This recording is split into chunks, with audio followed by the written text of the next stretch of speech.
Pourquoi ne pas te louer, mon Seigneur, mon Dieu, mon roi, hein? Tu es merveilleux, Seigneur. Qui est comparable à toi, mon Seigneur Jésus-Christ? Personne, j'ai toujours dit personne. Vous savez, bien-aimé, la grâce de notre Seigneur Jésus-Christ est insondable, inexprimable. Quand tu te diras des fois que je vais me lever, faire un cantique, tu verras toi-même que tu n'as rien fait. Si tu vas te dire que je lui dirai merci, tu verras toi-même que tu n'as rien fait. Mais deux fois, on se calme là. Deux fois, on prend un moment de silence.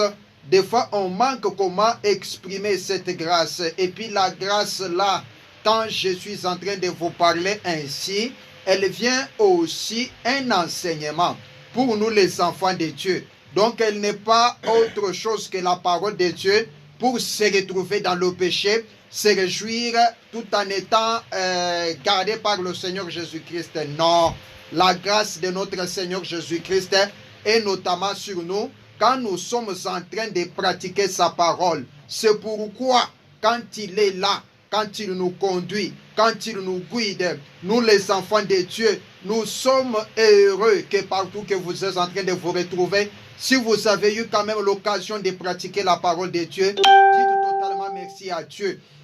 Je suis en train de vous le dire, hein, de dire totalement merci à Dieu, parce que c'est l'auteur de ce souffle de la vie, hein, et puis le souffle de la vie que nous les enfants de Dieu, nous tenons beaucoup plus à parler. Ce n'est pas ce souffle dont on est en train de respirer, vous savez, parce que c'est déjà le début de la parole de la vérité. Quand on parle de la vérité, c'est-à-dire il y a aussi l'inversion quelque part. Il y a aussi le mensonge. Mais la vérité restera et demeurera toujours la vérité. Il n'y a pas moyen de chata, hein, vous savez. Donc c'est la vérité tout court. Quand on parle de la vérité, le mensonge n'a pas de place là où il y a la vérité. C'est ça la parole de Dieu. C'est pourquoi quand vous êtes dans la parole, quand vous êtes conduit par l'Esprit de Dieu et que vous êtes en train de manifester les bonnes œuvres de la foi, par là Dieu vous garde. Dieu est en train de vous garder. Dieu vous a donné son souffle de la vie. Et puis si vous voulez enfin que je puisse un peu rentrer en Genèse là, de telle manière que j'ai un peu commencé ainsi, vous allez trouver très bien que Dieu a créé. Et puis il a formé. Et puis l'homme qui a été créé, Dieu avait soufflé. Donc afin que l'homme puisse vivre. Ce souffle-là, on l'appelle le souffle de la vie. C'est-à-dire, quand l'homme n'avait pas ce souffle, il ne devrait pas respirer. Donc pour respirer, pour parler, pour s'entendre, il a fallu, n'est-ce pas, le souffle de la vie. Maintenant, le souffle là, à nos jours, ne tenons pas seulement à dire que, oh, tu n'as la moukale, oh, tu qu'on a ici, tu as nini, il faut, oh, tu moutibu mungu biafile. Non. Angari ambele maisha yako. Donc, il faut entrer d'abord dans ta vie. Voir ce que tu es en train de faire, ce que tu es en train de pratiquer. Est-ce que c'est la parole de Dieu? Parce qu'avant qu'ils s'en aillent, les apôtres, avant qu'ils puissent aller pour aller proclamer les mystères de Dieu, ils ne comprenaient pas les Écritures. Il est écrit que Dieu, l'Éternel, donc Jésus, souffla sur eux. C'est après avoir soufflé sur eux qu'ils avaient compris les Écritures. Quand ils sont partis, ils ont commencé à mener une nouvelle vie. C'est-à-dire, nous allons vivre quand Dieu souffle sur nous. Et cette vie-là, dès que nous respirons, il faut encore un autre souffle. C'est un souffle de l'inspiration. C'est un souffle, n'est-ce pas, de la révélation de Dieu. Ce souffle-là, c'est celui qui va maintenant nous permettre, afin de pouvoir être posé dans la parole de Dieu, afin de l'entendre pour la mettre en pratique. Sans le souffle de la vie, comment est-ce que tu peux connaître que Dieu existe? C'est pourquoi Paul dit que nous étions tous morts par nos offenses. Donc c'est lui qui est en train de pécher. Donc il est mort. Paul dit qu'une femme qui aime le plaisir est morte quoi que vivante. Maintenant, quand tu es morte, toi femme, bien que tu sois vivante, quand tu t'élèves dans le péché, que tu dis que merci pour le souffle de la vie. As-tu le souffle de la vie que je suis en train de parler? Ça, c'est un autre souffle que le souffle que tu as connu. C'est pourquoi je vous dis très bien aujourd'hui que le souffle de la vie de notre période, le souffle de la vie, le plus important dans notre vie, c'est quand nous sommes en train de pratiquer la parole de Dieu. C'est quand nous savons comment est-ce qu'il faut discerner la main gauche de la main droite. Quand nous sommes conduits par l'Esprit de Dieu et par là, quand nous ne sommes pas en train de torpiller le sens des Écritures, c'est-à-dire en faisant ce qui est mal aux yeux de Dieu. Et par là, nous disons que Dieu a soufflé sur nous. Donc, nous avons le souffle qui consiste à faire le bien ainsi qu'éviter le mal. C'était ça notre introduction. Mais avant d'entrer dans notre thème de ce jour, j'avais préféré un peu qu'on nous entonne un cantique là, après quoi nous allons prier et puis continuer comme d'habitude notre prédication de ce jour. Vous suivez votre frère Chamois Kadi dans notre émission, notre programme, notre culte, parole de la vérité. Vous suivez la radio-télévision Lubumbashi, Djoua, vous tous qui êtes partout dans le monde, vous êtes en train de nous suivre en ligne sur Facebook. C'est la prédication en direct. Partout que vous êtes en train de nous suivre, je sais très bien que Dieu va vous aider en ces jours. Mais d'abord, un cantique quelque part afin que nous puissions prier et puis continuer avec ce qu'on doit dire aujourd'hui.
L'Éternel te prêche jour et nuit.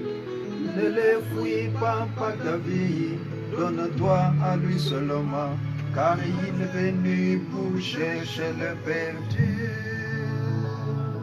Pourquoi seulement moi, Jésus-Christ est la parole? Pourquoi seulement moi, je te fuis, tu me suis? Pourquoi seulement moi? Quand je tombe, tu me relèves. J'ai compris que tu as besoin de moi.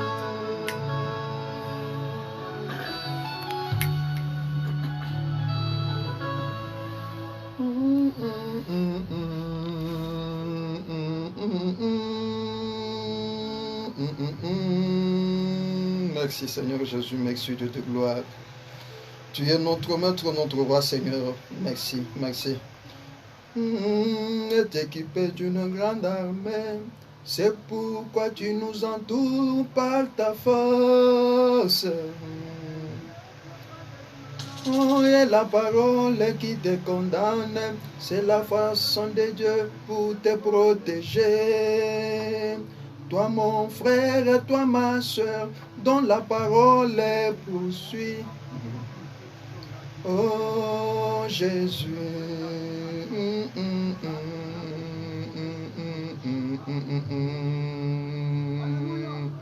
Amen, amen. Merci Seigneur Jésus-Christ. Merci Dieu de puissance.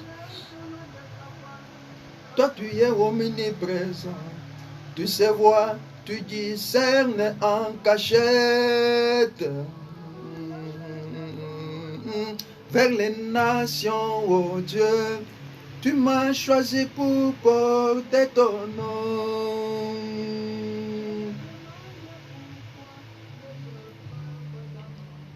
Oui, j'ai compris que c'était ton école. Je me vois dans ta joie qui est sur l'espérance d'une vie éternelle. Merci Seigneur Jésus-Christ, merci Dieu de puissance. Dieu de gloire, tu es merveilleux, tu es notre maître, tu es notre roi. Nous n'avons pas un autre Dieu à qui nous devons rendre un culte. Nous n'avons pas un autre Dieu à qui nous devons célébrer, Seigneur. La célébration, l'honneur, la gloire de nos bouches, Seigneur, te sont dues encore une fois de plus ce matin. Accepte, Seigneur Jésus-Christ, cette offrande la plus précieuse, qui est le fruit de nos œuvres ainsi que de notre vie dans ce monde, Jésus. Nous voici devant toi. Tout celui qui est avec nous en ligne, tout celui qui est avec nous partout, Seigneur Jésus, qui a, n'est-ce pas, plongé son cœur en toi, Seigneur Jésus, qui a fait du mal, Seigneur, qui nous appelle auprès de toi pour pouvoir plaider avec toi, Jésus-Christ. Nous te demandons pardon afin que tu puisses nous pardonner tous ensemble parce que nous sommes les humains. Si des fois on se faisait des justes devant toi, Dieu de gloire, nous allons te faire comme un temps, Dieu menteur. Jésus-Christ, notre maître, notre roi, écoute nos prières, Seigneur, devant toi, Jésus. Console les cœurs de tes enfants. Détruis tout esprit d'incrédulité qui fera ce que la parole qui sera prêchée ne puisse pas être épluchée par tes enfants. Mais je te prierai, mon Dieu, afin que tu puisses enlever, Seigneur Jésus-Christ, les cœurs de la pierre dans tes enfants, afin de pouvoir placer le cœur de la chair, pour que cette chair, ces cœurs, cette forme du cœur puisse, n'est-ce pas, gober ta parole encore une fois plus ce matin, Seigneur. Nous te demandons ainsi, visite tes enfants, aide-nous, assiste-nous, mettez-nous, Seigneur Jésus-Christ, c'est ça notre prière, dans votre, Seigneur Jésus-Christ, profondeur, afin que nous puissions entendre cette parole pour la vivre dans notre vie, Jésus. Je t'ai ainsi prié, Jésus, au nom du Seigneur Jésus-Christ qui vit et règne pour des siècles, Amen. Merci beaucoup, mes frères bien-aimés. Merci vous tous qui nous suivez. Vous êtes déjà là. Vous savez que c'est déjà le début de notre parole. C'est déjà l'évangile qui commence à partir de chez vous. Partout que vous êtes en train de nous suivre, n'est-ce pas? Nous commençons aujourd'hui de cette manière ici. J'aime notamment ces dieux, j'aime ces Jésus et surtout ces cantiques qu'on nous a entonnés là-bas. C'est un cantique qui m'a beaucoup plus pris. Vous savez, quand on nous dit que Dieu n'a pas besoin d'une approbation de quelqu'un pour pouvoir accomplir son destin sur nous. Dieu n'a pas besoin de son approbation, de l'approbation d'une personne. Vous savez, quand il s'élève pour pouvoir accomplir son destin sur nous, nous les enfants de Dieu, il va le faire. Il n'a pas de conseiller parce qu'il est écrit que qui a connu la pensée de Dieu pour être son conseiller. C'est-à-dire ce que Dieu réserve sur nous demeure entre Dieu. Donc entre lui-même, il n'y a pas moyen de le partager avec une personne. Si quelqu'un te dit que je saisis ta bénédiction, si quelqu'un te dit que tu es dans ma main, si quelqu'un te dit que sans moi tu ne peux rien faire, non. Dites-lui non en face. C'est pour vous dire que notre destin dépend de l'Éternel. Ça ne dépend ni de celui qui veut, ni de celui qui court. Mais ça dépend de Dieu seul qui appelle et qui fait miséricorde. Amen. Vous savez, le monde d'aujourd'hui est pourri. Il y a ceux-là qui se lamentent même auprès des hommes. Ceux-là qui suivent les gens derrière pour de fils que manger, pour commander n'importe quoi, pour faire du n'importe quoi. Mais je vous dis très bien que notre destinée est réservée devant nous aux yeux de Dieu. Et c'est Dieu qui tient cette destinée. Donc il n'y a aucun obstacle qui peut, n'est-ce pas, se tenir devant nous. Vous savez bien aimé, quel est cet obstacle-là qui devrait arrêter Daniel? Parce qu'on avait placé la fosse au lion devant Daniel. Mais quand Daniel s'était levé avec Dieu, sa vie ne s'était pas limitée avec cette fosse au lion. C'est-à-dire, après la fosse au lion, Daniel avait eu encore la vie. Mais ceux qui observaient Daniel savaient des fois que, une fois que ce garçon sera plongé dans cette fosse, ça sera sa fin. Donc on ne parlera pas encore de lui. Mais Daniel s'est levé par l'inspiration de Dieu, comme un serviteur de Dieu, comme celui qui mettait sa confiance en Dieu. Mais comme il s'est levé ainsi, il a bravé la fosse au lion. C'est-à-dire, après cette fosse, Daniel avait survécu. Amen. Il avait eu encore la vie. J'ai toujours dit que devant Dieu, il a même des promesses après notre mort. Amen. Si des fois, on avait dit à Lazare que tu vas encore faire ceci, faire cela sur la terre après ta mort, Lazare devrait regretter puis dire que comment est-ce que je vais enfanter après ma mort? Comment est-ce que ceci peut parvenir? Mais devant les gens qui étaient à côté de Lazare, au moment où il était mort, savait des fois que tout s'est arrêté en ce moment-là. Et pourtant, Dieu ne s'était pas arrêté, mais Dieu continuait, n'est-ce pas, à pouvoir accomplir, n'est-ce pas, ses promesses en Lazare. C'est pourquoi, après la mort de Lazare, Lazare avait encore eu d'autres promesses, avait eu encore d'autres actes après sa mort. C'est pourquoi il n'y a aucun obstacle qui peut s'arrêter, n'est-ce pas, devant nous, pour dire que nous ne pouvons pas atteindre notre destinée. Vous savez, on avait vécu des histoires par ces trois jeunes hommes. Il s'agit de Shadrach, Meshach et Abednego. Quand ils s'étaient levés, d'un côté, ils ont vécu, n'est-ce pas, un feu. Donc, c'était le feu dont on ne peut pas parler. Maintenant, quand on les avait pris, avec l'intention de les nuire, pour le mettre dans ce feu, dans la fournaise ardente, remarquez que ces jeunes gens qui avaient leur confiance en Dieu, avaient cru en Dieu. Est-ce que la fournaise avait arrêté, n'est-ce pas, la vie de Shadrach, Meshach et Abednego? Non. Après la fournaise, dont le monde s'était servi pour arrêter la vie de Shadrach, Meshach et Abednego, je dis très bien et je le crois dans mon cœur que Shadrach, Meshach et Abednego avaient eu d'autres promesses. Amen. Je le sais très bien, parce que c'est ça la parole de Dieu. Remarquez dans la vie de Joseph, ce garçon qui s'est levé. Là, je suis en Genèse chapitre 37, dans sa famille. Un matin, un jour comme ça, il s'est levé. Il a rencontré aussi ce qu'il avait vu, ce qu'il avait vécu. C'était quoi? C'était un songe. Il a dit à ses frères, ainsi qu'à son père, que quand je dormais, j'ai vu ceci. J'ai vu qu'on était là en train de lier les gerbes. Et ma gerbe s'est levée et s'est tenue debout. Et vos gerbes se sont agenouillées devant la mienne et se sont prosternés. Ce n'était pas le problème de Joseph. Et par là, il a encore ajouté un autre songe. Qu'est-ce qu'il a dit à ses frères? Il leur avait dit que j'ai encore vu que la lune, le soleil, ainsi que les 11 étoiles se prosternaient devant moi. La lune, les étoiles, les 11 étoiles. C'est-à-dire les 11 étoiles là, c'était eux tous 11, les enfants qui restaient. Comme ils étaient à 12 enfants de Jacob, si on enlevait Joseph, il restait combien? 11. C'était là 11 étoiles. Même tous les autres là étaient en train de regarder Joseph comme étant un sujet de la moquerie. Ils ont dit que pour que nous puissions empêcher ces songes, ainsi que ce que ces garçons viennent de nous dire, nous allons placer, n'est-ce pas, un mur devant eux. C'est quoi? Nous devons le haïr. Joseph n'avait pas de problème avec son frère. Il avait l'amour fraternel. Il le considérait comme ses frères bien-aimés. Et puis il était là en leur montrant, n'est-ce pas, du respect. Ainsi que le sacrifice qu'il était en train de faire pour eux. Un jour, ils se sont décidés que nous devons vendre ces garçons. Mes frères bien-aimés, ne craignons pas les obstacles qui viennent au-devant de nous. Parce qu'aujourd'hui, quand on parle de Joseph, on ne peut pas manquer de parler de prison. Amen. On ne peut pas manquer de parler, n'est-ce pas, des différentes difficultés que Joseph avait eues dans son parcours. Quand on parle de Daniel aujourd'hui, on ne peut pas manquer de parler de la fosse au lion. Quand on parle de Shadrach, Meshach, Abednego aujourd'hui, on ne parle pas de ce qu'ils avaient mangé. On ne parle pas de ce qu'ils s'étaient habillés autrefois.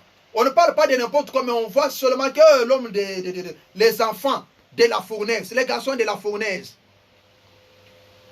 Vous voyez, tout ça c'est quoi? C'est la parole de Dieu. C'est pour vous dire que quand vous avez Jésus, il n'y a aucun obstacle qui peut arrêter le dessein de Dieu sur vous. Amen. Si vous êtes un enfant de Dieu, persévérez, vous allez percer. Il n'y a aucun mur. Un mur qui est placé devant un véritable enfant de Dieu est un passoire, donc est une porte de sortie et de l'élévation. Amen. D'un véritable enfant de Dieu, c'est ton élévation. Donc tu vois franchir ces murs-là. C'est pourquoi nous les enfants de Dieu, nous ne pouvons pas nous dire pourquoi le malheur dans notre vie. Si ce malheur-là nous a tenu aussi longtemps que nous étions dans la parole de Dieu, c'est la façon de Dieu pour nous élever. Amen. Parce que avant chaque naissance, il doit y avoir les douleurs. Demandez aux femmes qui accouchent, elles vous diront que nous sentons des douleurs.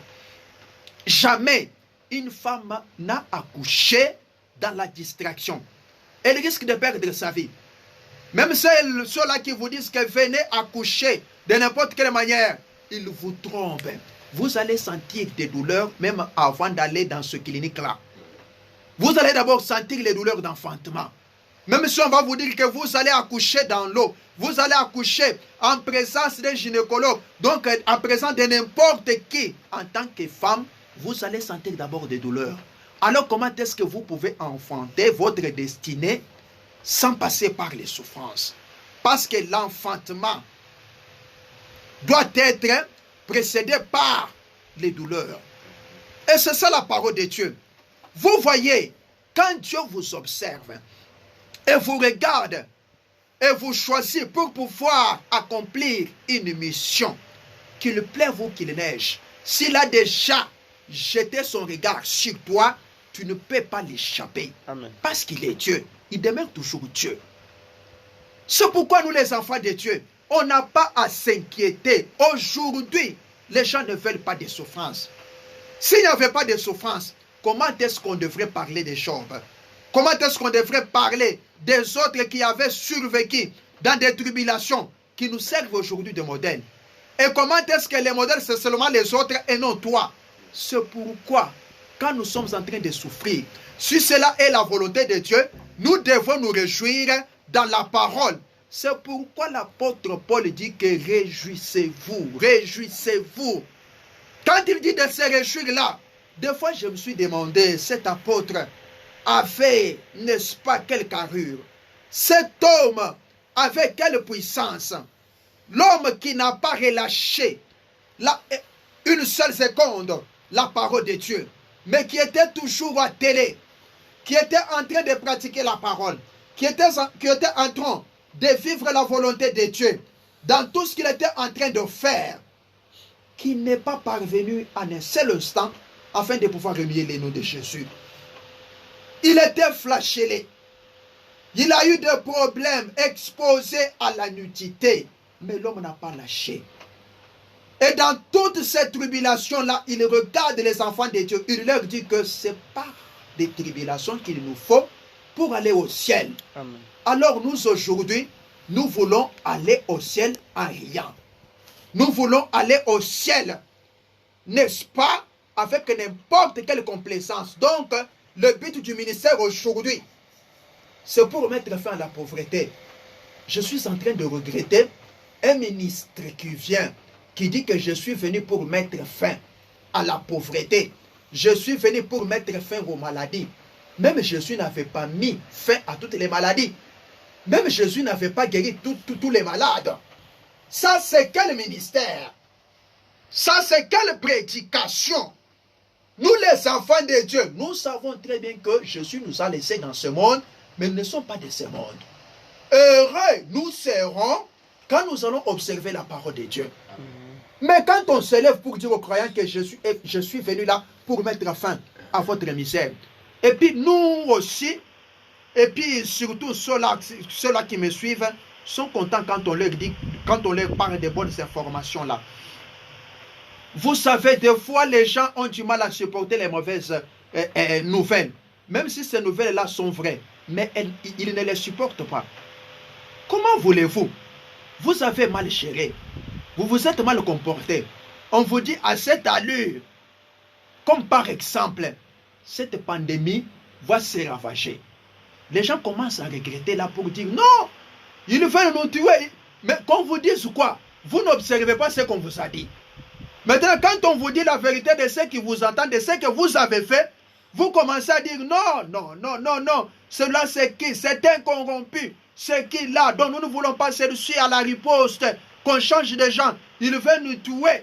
C'est comme ça, avec la propagation des nouvelles. Vous voyez, les Chinois, quand ils sont venus, ils ont élevé une pylône quelque part. C'est un distributeur de cette maladie. C'est comme ça. Et puis l'information va partout. Oh, vous voyez, donc les gens se disent les histoires comme ça, sans des vérifications. Ils veulent seulement quelqu'un qui dit, même s'il n'a pas travaillé, même s'il sait, c'est ça que les gens disent. Même si il y a eu 400 morts, que quelqu'un sorte pour les dire que, donc on a enregistré seulement 2 morts. Là, ils vont taper les mains. Oui, c'est un bon homme, tu as bien travaillé. Mais si quelqu'un a bien travaillé et qu'il vous disait qu'il y a eu 1000 morts, il sera votre ennemi. Pourquoi? Parce qu'il vous a dit la vérité. C'est pourquoi Paul dit que suis-je devenu votre ennemi en vous disant la vérité? Les gens ne supportent pas la vérité parce que la vérité n'est pas en eux. C'est ça la plus grande raison. Comment expliquer? La terre n'est pas un paradis. La terre doit être frappée par des maladies. On doit entendre les bruits des guerres, des grincements des dents. C'est ça même ce qui nous rappelle pour nous dire que ce n'est pas notre demeure. Nous avons une demeure quelque part, dont l'Éternel lui-même est architecte et constructeur. C'est là que nous allons. Maintenant, quelqu'un s'élève un matin, il vous dit que je viens pour mettre fin à toutes les maladies. Et puis vous applaudissez. Vous applaudissez là, vous disiez Betelaye sous Maboko, comme si Jésus avait besoin de vos Maboko. Et vous comprenez un peu ces histoires-là. Il faut qu'on se dise la vérité, bien-aimé. C'est-à-dire, dans ta vie, si tu veux de bonnes nouvelles, commence par pratiquer. Commence par faire répandre à partir de ta vie de bonnes nouvelles. Amen. Écoutez un peu bien ce que je suis en train de vous dire. Aujourd'hui, nous avons les croyants qui prient à haute voix, mais avec une vie basse. C'est ce qui s'est fait dans les églises. Mutasiki amakelele partout. Seigneur, Seigneur, Seigneur. Mais tous ces gens-là n'ont pas une vie haute. Mais ils prient à haute voix. Vous êtes en train de prier à haute voix, mais avec une vie basse. Mais Joseph, dont je suis en train de vous parler ici, n'avait pas une voix haute. Est-ce que Joseph devrait parler devant ses grands frères? Mais sa vie était haute. Amen. Sa vie parlait plus que sa parole humaine. Parce qu'il n'avait pas la haine contre ses frères. Il avait l'amour. Sa vie parlait. Donc vous priez à haute voix. Vous entrez dans vos chambres. Vous sonnez, vous priez. Donc vous faites des bruits. Vous polluez même l'espace dont vous habitez. Vos voisins ne savent même pas dormir. Il y a des tapages partout. Betelaye Somaboko, Otumimbi. Vous dites du n'importe quoi. Mais vous avez une vie basse. Une vie qui ne s'entend même pas. Dieu n'a pas besoin d'une prière à haute voix. Mais il a besoin d'une vie haute. D'une vie. Parce qu'il est écrit que vous êtes une ville bâtie sur une montagne. C'est-à-dire, vous êtes placé sur la montagne. Vous êtes une ville haute. Vos œuvres doivent être vues, doivent être au-dessus de tout ce que les hommes voient. Maintenant, votre vie répand de mauvaises nouvelles. Quand vous sortez comme ça, vous êtes mal habillé. Ah, vous faites tomber des garçons, vous faites tomber même des mariés à partir de votre habillement, à partir de votre accoutrement qui vous expose, dos nu, bas ventre exposé. Vous sortez de votre maison, toi la jeune fille, tu dis très bien que je suis sorti, mais ta vie est totalement basse. Mais quand tu y entres, n'est-ce pas, dans une église, c'est toi la première à crier. Donc tu cries à haute voix. Aujourd'hui, je te dis que Dieu n'a pas besoin d'une prière à haute voix pendant que ta vie est basse. Donc ta vie est basse. Tu as une vie en dessous de la moyenne. Mais tu pries à haute voix, à quoi te servira cette prière-là? Bien que tu feras n'importe quelle démonstration, tu n'auras rien devant les yeux de Dieu. Dieu a besoin, parce qu'il dit qu'on n'allume pas une lampe pour la mettre sous les boisseaux, mais on la met sur les chandeliers, afin qu'elle puisse éclairer ceux qui sont dans la maison. Vous remarquez, c'est la parole de Dieu. Comment vous entendez, n'est-ce pas, à des bonnes nouvelles, à des bonnes nouvelles. Qu'est-ce que vous avez fait pour vous attendre à la bonne nouvelle? Hein? Remarquez, il y avait un homme qui n'a pas prié à haute voix. Il y avait un homme qui n'avait pas fait de tapage, qui ne s'était pas fait voir devant les autres pour se montrer que je suis un croyant, je suis un enfant de Dieu, mais qui pratiquait les œuvres de bienfaisance. C'était qui? C'est fille Corneille. Corneille vivait comme un véritable enfant de Dieu. Dans tout ce qu'il faisait, il regardait la volonté de Dieu. Un jour, il a reçu un ange qui lui a dit que tes prières et tes aumônes sont montées vers Dieu. Écoutez, Dieu avait reçu les bonnes nouvelles de qui? De Corneille. Ces centeniers, ces Romains, qui a eu le privilège de prouver aux gens des nations que le Saint-Esprit est pour eux aussi, aux gentils. Écoutez comment est-ce qu'il a agi dans sa vie. Tes prières et tes aumônes sont montées à Dieu. C'est-à-dire que les bonnes œuvres que tu es en train de pratiquer sont montées à Dieu. Aujourd'hui, je t'apporte aussi une bonne nouvelle. Comme tu as fait monter une bonne nouvelle auprès de Dieu, Dieu te donne aussi une bonne nouvelle. Envoie quelqu'un. Il faut appeler un serviteur de Dieu quelque part. C'est qui? C'était Simon-Pierre. Il viendra ici pour te dire ce que tu feras. Écoutez la bonne nouvelle qui appelle la bonne nouvelle. Parce que Osée dit que celui qui sème le vent récolte la tempête. C'est-à-dire que ce que tu sèmes, c'est ce que tu vas récolter.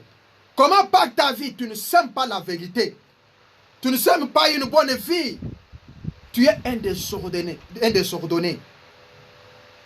Tu es un ivrogne. Un homme qui aime des querelles. Une femme de division. Comment est-ce que tu peux t'attendre à des bonnes nouvelles dans ta vie? Oh Mungu wangu, mina chunga ta kuchunga, banambia ta nouvelle moya bien. Tu es en train d'attendre, mais tu attends où? Demande-toi aussi. Vous savez pourquoi vous échouez? Vous me comprenez très bien. Vous échouez pourquoi?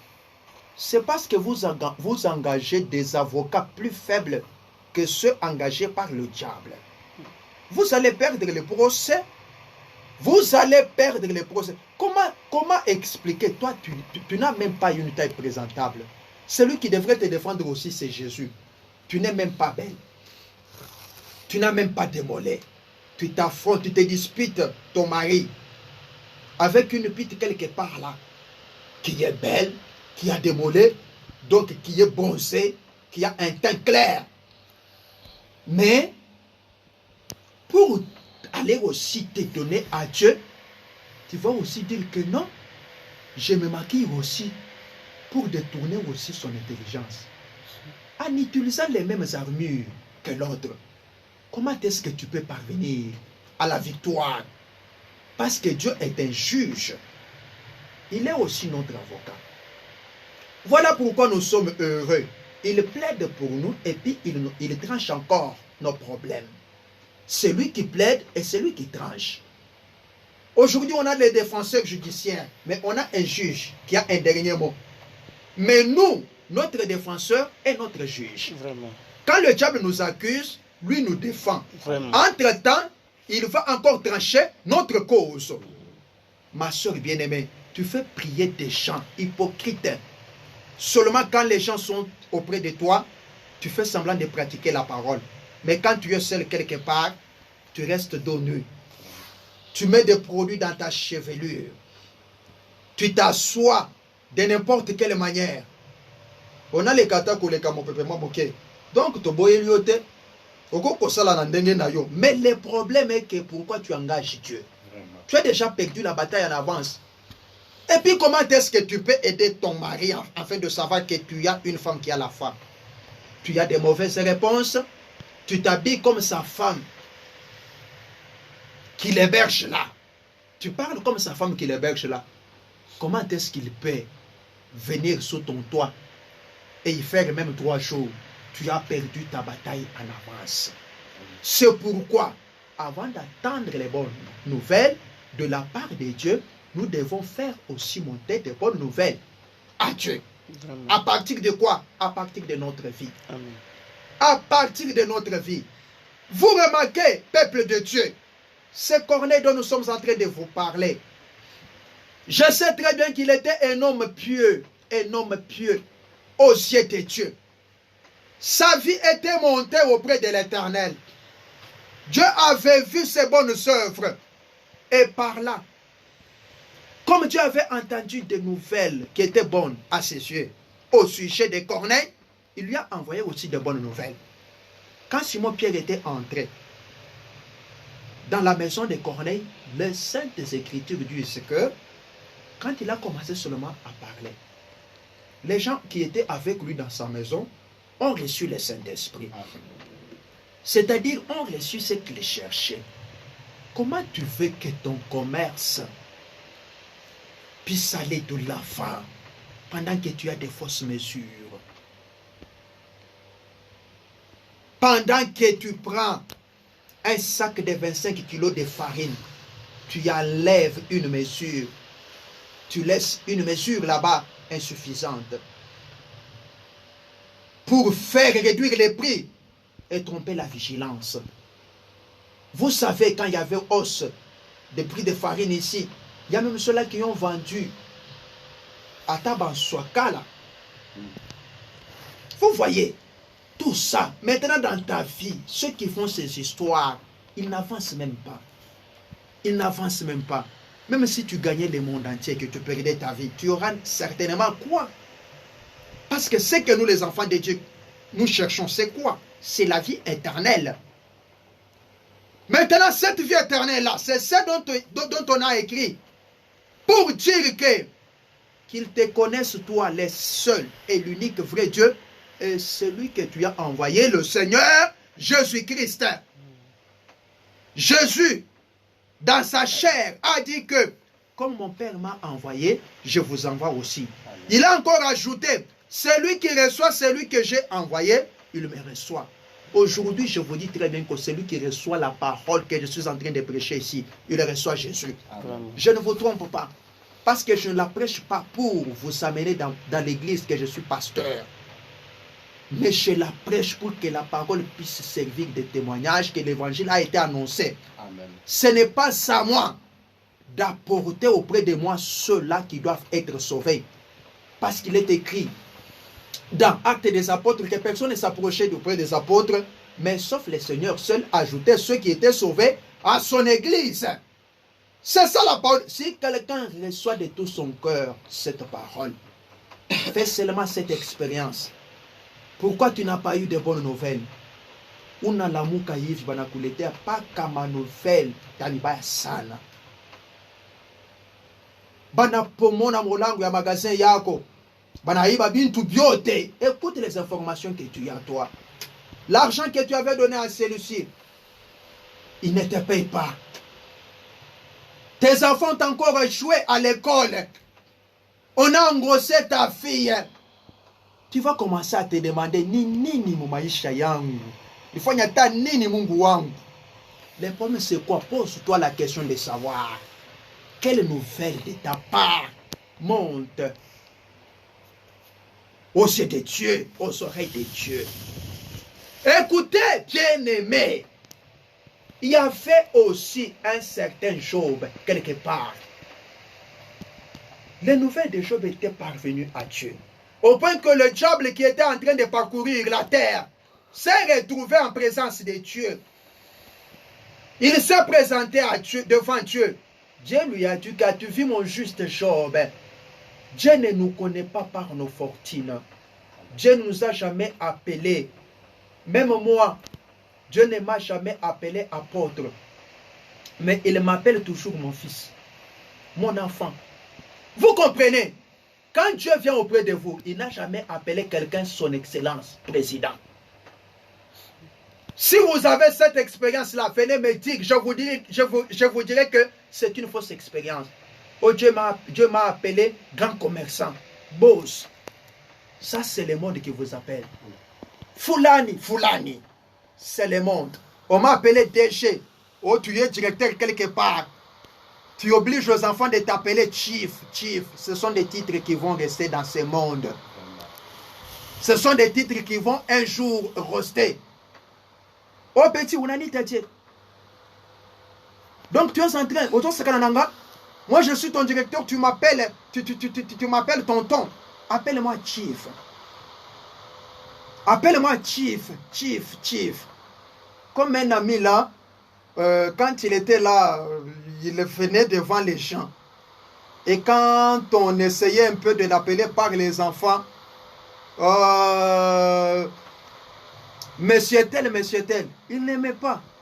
Il voulait qu'on appelle vis-à-vis des grades qu'il possédait là.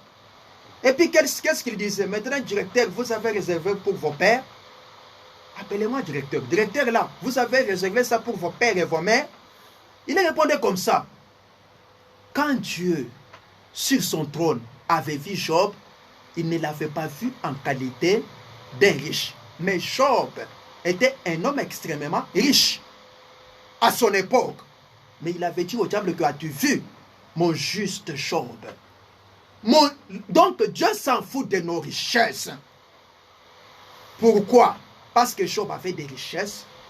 Il ne manquait pas à aider les pauvres. Il pratiquait la parole. Job ne donnait pas pour être élu à la prochaine législature. Donc tu trouves quelqu'un qui donne pour qu'il soit élu. Vous trouvez un diacre de l'église qui visite les croyants pour remplacer le pasteur. Parce qu'il sait très bien que ça passera par les votes. Pour que les gens puissent commencer à m'aimer. C'est un mauvais motif.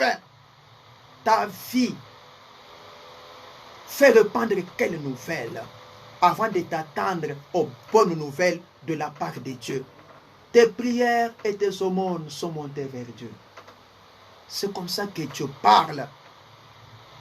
Au travers de son envoyé, qui était allé, n'est-ce pas, chez qui? Chez Corneille. Notre vie doit être une bonne nouvelle, et non une mauvaise nouvelle, et non un objet de discorde, et non une vie qui doit, n'est-ce pas, faire dissiper des problèmes. On habite à Yivi, ni makelele. Ah, c'est quoi finalement cet homme? Parce que tu as eu la possibilité d'être appelé tel. Tu as eu la possibilité de te retrouver un job, un poste le plus élevé par rapport aux autres. Ça devient pour toi une occasion de faire souffrir les autres. Sache très bien que ce qui monte aux yeux de Dieu, ce que Dieu entend de toi, ce sont des mauvaises nouvelles. Cette vie-là monte auprès de Dieu.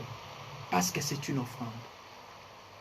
Parce que c'est une offrande. Ça monte. Ça arrive auprès de l'Éternel. Et cela ne va pas te profiter.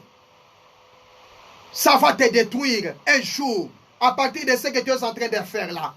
Si tu étais un véritable enfant de Dieu, si tu y étais, n'est-ce pas, quelqu'un qui doit savoir pourquoi ceci dans ma vie, tu devrais commencer par te demander, est-ce que ma vie est une bonne nouvelle? Est-ce que ma vie est... Posez-vous cette question aujourd'hui. Que l'enfant se pose la question. Ma vie est-elle une bonne nouvelle vis-à-vis de mes parents? Papa, toi aussi, pose-toi aussi la question. Est-ce que ma vie est une bonne nouvelle vis-à-vis de ma femme? Qu'est-ce que ma femme entend de moi? Leo anatoka na huyu. Acha kumwacha, anabakia na mwingine. Est-ce que c'est ça? Une bonne nouvelle de ta part que les gens entendent auprès de toi. Ce n'est pas ça. Ou qu'on a protégé, regardez ce qui se passe dans votre vie. Et puis vous allez donner raison à Dieu. Sa main n'est pas courte pour bénir, mais ce sont vos péchés qui font en sorte que Dieu ne puisse pas vous bénir. Moi, j'ai toujours défendu mon Dieu. Sa délivrance est proche, mais ce sont les œuvres des hommes qui éloignent les hommes de Dieu. Allez, nous sommes là, nous continuons toujours à parler de la parole de la vérité. Vous pouvez nous faire signe, comme d'habitude, dans notre numéro 097 037 0077 097 037 0077 ou soit 085 85 encore 9 0 0 85 085 85 encore 9 0 0 85. Je n'ai pas besoin de vous appeler dans l'église, mais la parole de la vérité est prêchée pour servir de témoignage, parce que cette bonne nouvelle, il est écrit qu'elle sera prêchée à toute la création. Même si vous n'êtes pas témoin de ce que je viens de dire aujourd'hui, ces murs sont mes témoins. C'est ce que je suis en train de vous dire. Comment vous vous attendez aux nouvelles qui viennent de Dieu pendant que votre vie... Bon, merci beaucoup, bien-aimé, qui nous appelle. Je vais essayer un peu de le prendre. Allô? Allô, Mukubwa? Dieu yani nous racheka vile. Ashakwenda muturumieko. Il est parti. Il regrette de nos prédications. C'est ça, c'est la folie. C'est ça même la folie. C'est la folie devant Dieu. 085. 85 encore. 985 à la fin. 085, 85 encore. 9, 0, 0, 85. Comme il est chaud. 097. 037 0077 097 037 0077. Allô Mukubwa, allô ni nani?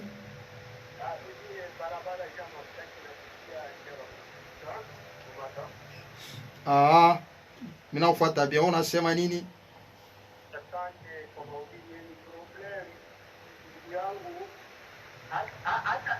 Hata loa mwenyewe watu wanaenda kusimamaka wanakaa mkongo kulie wanasema ya bongo mwenyewe lote anaonesha bibi yake asema kwao ni pato kujue kusema para kwa mwanangu msondoka ndio leo corona kuna shida sasa tena bila bongo hakuna hiyo yote Yesu mwenyewe akakisheko siwata kutalisha ikote basi waliane savoir. Merci beaucoup, bien-aimé. Merci beaucoup. Je vous ai suivi. Je vous ai suivi. Les gens ne comprennent pas toujours. Les gens ont toujours douté sur la vérité. Parce que la vérité ne peut pas être aimée par les gens. La vérité, c'est la seule qui doit être combattue par ce monde. On doit combattre la vérité. Comment est-ce que tu t'attends à de bonnes nouvelles pendant que partout que tu es en train de passer, il n'y a pas de nouvelles qui sont bonnes. Merci vos conseils. Oh là là, on prend d'abord celui-ci. Merci pour vos conseils. Que Dieu vous bénisse. Nous allons essayer un peu d'aller vite. Bonsoir mon papa. Moi c'est Flori depuis Plateau 4.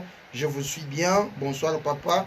Depuis l'année 2020, j'ai très mal marché. Que Dieu me pardonne, qu'il te pardonne, bien-aimé, et que tu vives surtout dans sa parole. Bonjour papa, c'est Daniel Manda depuis quelque part. C'est un message profond.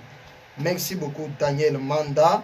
Bonsoir papa, comment changer la fille en relation qui veulent épouser, donc je n'arrive pas à comprendre votre message, mais notamment votre message parle des fiançailles. Vous savez le problème qui est en train de vous détruire aujourd'hui, vous les jeunes garçons qui veulent entrer en mariage, c'est lequel? C'est parce que vous entrez dans les fiançailles afin que ces fiançailles-là puissent ipso facto aboutir au mariage. Mais les fiançailles sont un moment. Donc vous devez vous apprendre à partir de vos comportements. Si ça ne marche pas, vous devez arrêter. J'ai vu quelqu'un qui me dit que prie pour que je sois épousé, que mon fiancé ici m'épouse. Une pareille fille, même si sa fiancée, même si son fiancé plutôt, était le diable en personne, il va toujours l'épouser. Il ne faut pas regarder ce qui brille. Quand tu trouves dès le début, parce que quand vous allez vous marier une fois pour toutes, vous n'allez pas encore vous séparer. Vous avez engagé Dieu. Là, vous serez condamné, n'est-ce pas, de vivre ensemble. C'est pourquoi quand vous voyez très bien que ça ne marche pas, vous êtes appelé d'arrêter, d'emblée. Même s'il est riche, vous allez souffrir. C'est pourquoi il ne faut pas voir un homme qui vient auprès de vous pour vous épouser comme s'il détenait votre un destiné. Quand ça ne va pas, ça ne va pas. Même s'il est véhiculé, il faut vous écarter de lui. Sinon, vous allez souffrir. On ne blague pas avec la vie conjugale. Donc, c'est un moment dont vous devez vous apprendre. Donc, vous devez vous connaître sur le plan comportemental. C'est ça la parole de Dieu. Bonjour, papa. C'est Tina Lusamba depuis Kalebouka. Merci beaucoup, Tina Lusamba. Merci beaucoup. Vous dites quoi?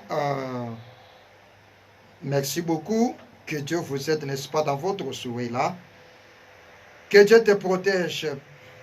Reprendre encore, s'il te plaît. Je suis au quartier Kra. Merci.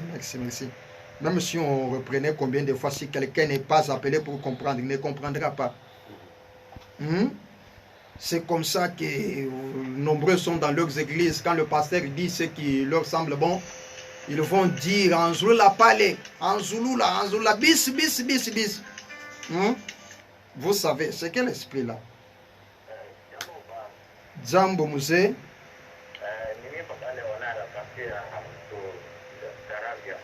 Papa Léonard, jambo. Jambo sana, asante sana, Mungu akubariki, abariki na nani ushi iko na pale verite. Asante sana rafiki wangu. Oh, nous continuons à lire les messages, nous avons beaucoup de messages. Bonsoir. Bonjour papa pasteur, c'est Papi Nyemwe depuis chez Kamine, je vous suis bien et merci pour la prédication. Merci Papi Nyemwe. Bonsoir papa, c'est frère Séraphin, surtout les mensonges dans les fiançailles. Merci pour votre message, c'est Béatrice depuis Bel Air. Merci beaucoup. Salut mon papa, que le Seigneur vous bénisse pour votre message. Beaucoup de mariages sont maudits à cause de mauvais premier pas d'après votre humble serviteur Elisha Mutuamungu. Merci beaucoup Elisha Mutuamungu. Bonsoir papa, moi c'est monsieur Angelo depuis Kalebouka. Je sais tout ce que vous nous dites sont très importants.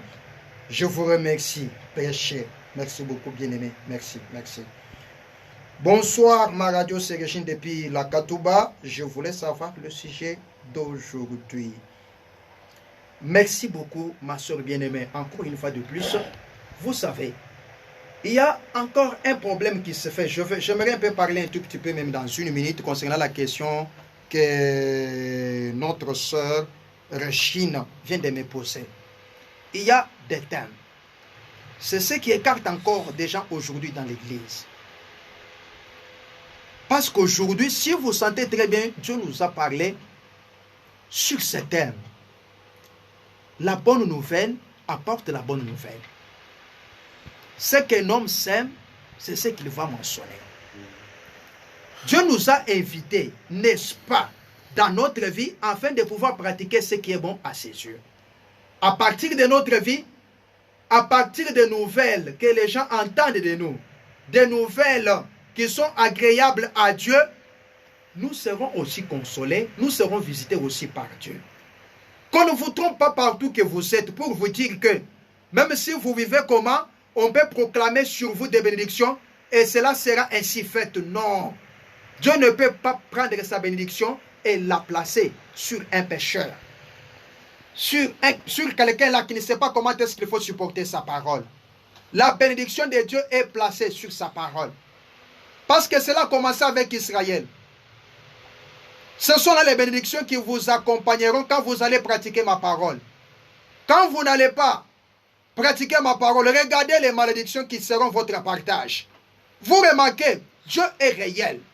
Si vous voulez être béni par lui, pratiquez la parole de Dieu. Je vous ai dit qu'aujourd'hui que chacun se demande pourquoi il ne reçoit pas de bonnes nouvelles dans sa vie. Pourquoi ce qu'il prétend entendre auprès de Dieu n'arrive pas. Ça ne fait que s'éloigner. Ça ne fait que s'éloigner. C'est parce que sa vie est constituée de mauvaises nouvelles. Vous êtes en train de faire éloigner même ceux-là qui devraient aussi croire dans la parole à partir de votre vie. Ce que vous faites, les gens ne vous prennent pas au sérieux. Les gens vous voient comme étant des aventuriers. Mais nous, les enfants de Dieu, nous savons très bien que notre vie doit monter auprès de Dieu. Tout ce que nous faisons doit constituer, n'est-ce pas, une bonne nouvelle aux oreilles de Dieu. C'est ça la parole de la vérité. Merci beaucoup, bien-aimés, vous tous qui nous avez suivis. Nous sommes arrivés à la fin de notre prédication de ce jour, notre programme. C'était la parole de la vérité. La parole de la vérité, c'est une émission qui passe ainsi chaque dimanche à partir de 9h, ainsi que chaque jeudi à partir de 20h30. Pour ceux-là qui nous ont, n'est-ce pas, rejoints au cours de la diffusion, vous pouvez écouter la rediffusion de cette prédication aujourd'hui à partir de 20h30. Donc, la prédication sera rediffusée pour vous à partir de 20h30. Maintenant, pour la parole proprement dite, vous et moi, nous allons nous retrouver encore dans ce studio, Dieu voulant, le jeudi prochain. Vous tous ceux qui nous avez suivis, qui avaient des problèmes, qui ont cru, qui ont été touchés par ce message, que Dieu vous assiste et puis qu'il vous aide à pratiquer une vie agréable à Dieu. Vous aurez aussi des surprises dans votre vie. Que Dieu vous bénisse. Merci beaucoup.